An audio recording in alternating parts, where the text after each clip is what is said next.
అప్పుల బాధలు వెంటాడుతున్నాయా? అయితే 6 JVR వారి జాతిరత్నాలు ధరించండి. హలో అండి, అందరికీ నమస్కారం. నేను మీ కట్టా కార్తీక్. వైసీపీ అధికారంలో ఉన్నప్పుడు జరిగిన స్కాముల్లో ఆడుదాం ఆంధ్ర స్కామ్ ఒకటి. రోజా గారు మంత్రిగా ఉన్నప్పుడు ఆమె చివరి 2 సంవత్సరాలు క్రీడలు, యువజన విభాగం, పర్యాటక శాఖకి మంత్రిగా పనిచేశారు. ఆమె మంత్రిగా ఉన్నప్పుడు శాప్ చైర్మన్గా బైరెడ్డి సిద్ధార్థరెడ్డి ఉన్నప్పుడు జరిగినటువంటి స్కామ్ ఇది. దాని మీద విజిలెన్స్ ఎంక్వైరీ పూర్తయింది. ఇవాళ డీజీపీ గారి టేబుల్ మీదకి రిపోర్ట్ రాబోతూ ఉంది. డీజీపీ గారి ద్వారా రాష్ట్ర ప్రభుత్వ పెద్దలకు ఈ రిపోర్ట్ చేరబోతూ ఉంది. రాష్ట్ర ప్రభుత్వ పెద్దలు దీని మీద ఎలాంటి ఎంక్వైరీ చేస్తారని చూడాలి. కానీ మనకు అందుతున్న సమాచారం ఏసీబీ ఎంక్వైరీ వేయబోతున్నారు అనేటువంటిది. ఏసీబీ ఎంక్వైరీ ఒకసారి వేసిన తర్వాత గవర్నర్ గారి పర్మిషన్ మేరకు ఏసీబీ కేసు నమోదు చేసే అవకాశం ఉంది ఆర్కే రోజా గారి మీద. 17A నిబంధన కింద ఏసీబీ గవర్నర్ గారి పర్మిషన్ తీసుకొని ఆర్కే రోజా గారి మీద, మాజీ మంత్రి గారి మీద కేసు నమోదు చేసే అవకాశం ఉంది. అలానే బైరెడ్డి సిద్ధార్థరెడ్డి మీద కూడా కేసు నమోదు చేసి విచారించే అవకాశం ఉంది. అయితే వీళ్ళు అరెస్ట్ చేస్తారంటే అంత ఈజీ కాదు. ఎందుకు అంత ఈజీ కాదన్నది కూడా మీకు క్లియర్గా వివరించే ప్రయత్నం చేస్తాను. ముందుగా అవి ఏంటి స్కాము అనేది క్లియర్గా మీకు ఎక్స్ప్లెయిన్ చేస్తాను. అంటే నిజానికి ఆడుదాం ఆంధ్ర కాన్సెప్ట్ డిజైన్ చేసింది ఐపాక్ టీమ్. ఇది వైసీపీ కార్యకర్తల కోసం డిజైన్ చేయబడ్డ స్కీమ్. నిజానికి గ్రామాల్లో ఉన్న యువతని ఆకర్షించే దానికోసం. సహజంగా గ్రామాల్లో ఉన్న యువత వైసీపీ నాయకులను ఏమడుగుతారు?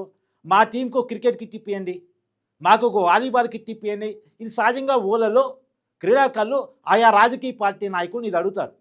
కాబట్టి ఊళ్ళల్లో ఉన్నటువంటి వైసీపీ సంబంధిత కార్యకర్తలను, క్రీడాకారులను ఎంకరేజ్ చేయాలి.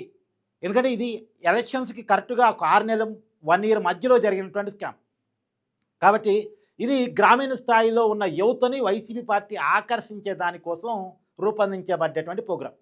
నిజానికి వీళ్ళు అనుకున్న డిజైన్ ఒకటి, పైకి చెప్పిన ఉద్దేశాలు ఒకటి, చివరికి నెరవేరిన ఉద్దేశాలు మరొకటి. ఇది వైసీపీ ప్రభుత్వమే వైసీపీ కార్యకర్తలను నయవంచనకు గురి చేసిన స్కామ్. ఇప్పుడు వీళ్ళు అనుకున్నదే వైసీపీ కార్యకర్తలకి మనం ఏదో ఒకటి చేయాలి, వాళ్ళ క్రికెట్ కిట్లో, వాలీబాల్ కిట్లో, వాళ్ళు అనుకున్న దాంట్లో వాళ్ళని ఎంకరేజ్ చేసి వాళ్ళకు కిట్ ఇవ్వాలి అని రూపొందించుకున్నటువంటి స్కీమ్. మరి ఆ కార్యకర్తలు చేసే పనన్నా కొద్దిగా మంచి చేయాలి కదా. నిజానికి రాష్ట్ర ప్రభుత్వం శాప్ ద్వారా 119,20,00,000 ఈ ప్రోగ్రాం కోసం కేటాయించడం జరిగింది. 119,20,00,000. అది కాక జిల్లాల్లో కలెక్టర్స్ జనరల్ ఫండ్ నుంచి కూడా డబ్బు రిలీజ్ చేశారు. దాదాపు ఈ ప్రోగ్రాం కోసం 400 కోట్ల రూపాయలు ఖర్చు చేశారట రాష్ట్ర వ్యాప్తంగా అన్ని జిల్లాల్లో కలిపి. ఈ 400 కోట్ల రూపాయల్లో చాలా డబ్బులు తినేశారు. ఇది అంతిమంగా విజిలెన్స్ కనిపెట్టింది. ఏ రకంగా తినేశారు? నకిలీ కిట్లు కొన్నారు. అంటే క్రికెట్ బ్యాట్ కావచ్చు, క్రికెట్ కిట్లు, వాలీబాల్ కిట్లు, ఇవన్నీ నకిలీవి కొన్నారు. అప్పట్లో పెద్ద వైరల్ అయింది ఏంటంటే, ఆ ఊళ్ళలో క్రికెట్ ఆడుతూ ఉంటే ఆడుదాం ఆంధ్ర స్కీమ్లో భాగంగా ఇచ్చినటువంటి క్రికెట్ బ్యాట్లు ఆడుతుండగానే ఇరిగిపోయినాయి అని నాణ్యత లేనటువంటి పరికరాలని కొని వైసీపీ కార్యకర్తలకు గ్రామాల్లో పంచారు. గ్రామీణ క్రీడలు ప్రోత్సహించే పేరుతో అంటే వీళ్ళు పెట్టకుండానే ప్రోగ్రామ్స్ పెట్టామని రాసుకొని డబ్బులు డ్రా చేశారు. గ్రామీణ స్థాయిలో, మండల స్థాయిలో, జిల్లా స్థాయిలో, రాష్ట్ర స్థాయిలో ప్రోగ్రామ్స్ పెట్టాలి. కానీ ఎక్కడ కూడా ప్రోగ్రామ్స్ ఫుల్పేజ్డ్గా జరగలేదు. కానీ ప్రోగ్రామ్స్ పెట్టినట్టు ఖర్చు రాసుకున్నారు. ఆయా గ్రామాల్లో క్రీడలు పెట్టామండి, దానికి ఒక్కొక్క గ్రామంలో 10 లక్షలు ఖర్చు అయింది, లేదా 15 లక్షలు ఖర్చు అయింది, 5 లక్షలు ఖర్చు గ్రామాన్ని, గ్రామ స్థాయిని బట్టి వాళ్ళు ఖర్చు రాసుకున్నారు. ఒక జిల్లాలో జిల్లా మొత్తంగా ఓ 4 కోట్లు ఖర్చు అయింది. నిజానికి ఖర్చు అయింది ₹1,00,00,000. 4 కోట్లు. ఆ 4 కోట్లు ఏంటంటే క్రీడాకారులకి ప్రైజ్ మనీ, వాళ్ళకి భోజనాలు, గ్రౌండ్ క్లియరెన్సు, అంటే గ్రౌండ్ బాగు చేయాలి కదా క్రీడలు పెట్టాలంటే దానికోసం, ఇలా రకరకాల ఖర్చుల కింద. తర్వాత ఆటోమేటిక్గా క్రీడా వస్తువులు, క్రీడా పరికరాలు, ఇందాక చెప్పినట్టు క్రికెట్ కిట్టు, వాలీబాల్ కిట్టు, ఇవన్నీ కూడా వీటి కింద ఖర్చు రాసుకొని డబ్బులు డ్రా చేశారు. కానీ ఖర్చు పెట్టింది అంత కాదు అనేది. అయితే ఇది పేరుకి 119,20,00,000 వరకే విచారణ చేస్తున్నారా? మొత్తం 400 కోట్లు విచారణ చేస్తున్నారా? 400 కోట్లు విచారణ చేస్తే జిల్లా స్థాయి కలెక్టర్లు కూడా దీంట్లో ఇరకపోయే అవకాశం ఉంటుంది.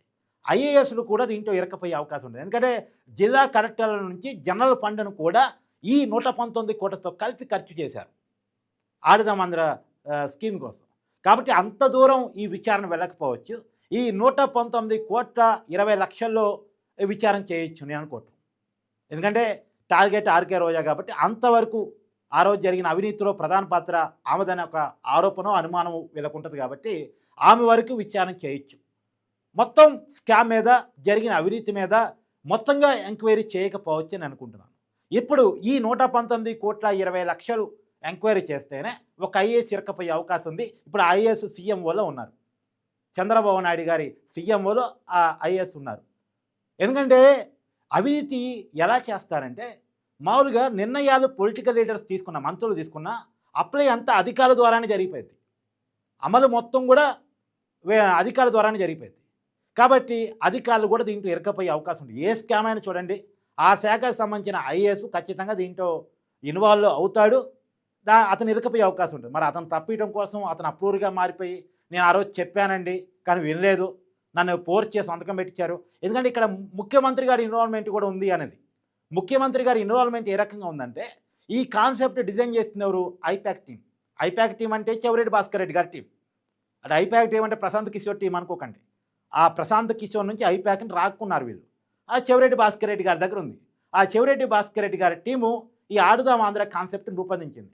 దీనివల్ల మన పార్టీ గ్రామ స్థాయిలో యువత మన పార్టీ ఓట్ల వైపు ఆకర్షించే అవకాశం ఉంటుంది.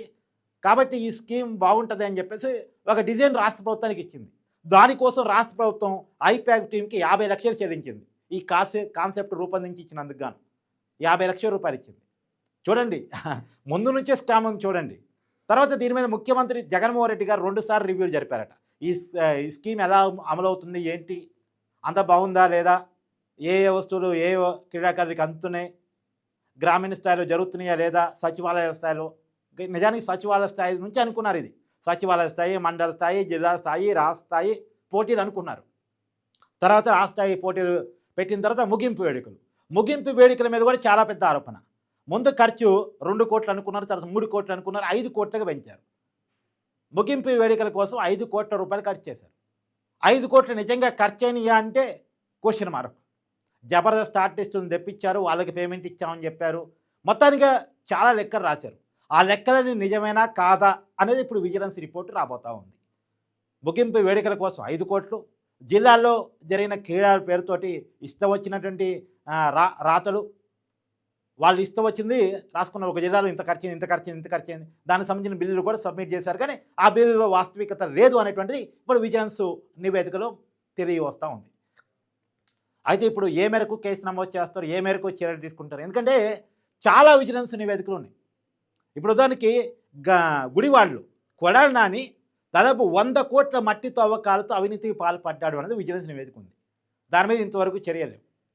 గన్నవరంలో వల్లభనేని వంశీ మైనింగ్ ద్వారా 200 కోట్ల లబ్ధి పొందాడు అనేది విజిలెన్స్ నివేదిక ఉంది. దాని మీద పరదల పాలపు లేదు. అంటే ఆ కేసు వల్లభనేని వంశీ మీద నమోదైనప్పుడు కూడా దాని మీద పరదల పాలపు లేదు. కాబట్టి ఇప్పుడు ఈ ఆడుదాం ఆంధ్ర స్కామ్ మీద కూడా ఏ రకంగా ఎంక్వైరీగా ముందుకెళ్తారు అనేటువంటిది చూడాల్సి ఉంది.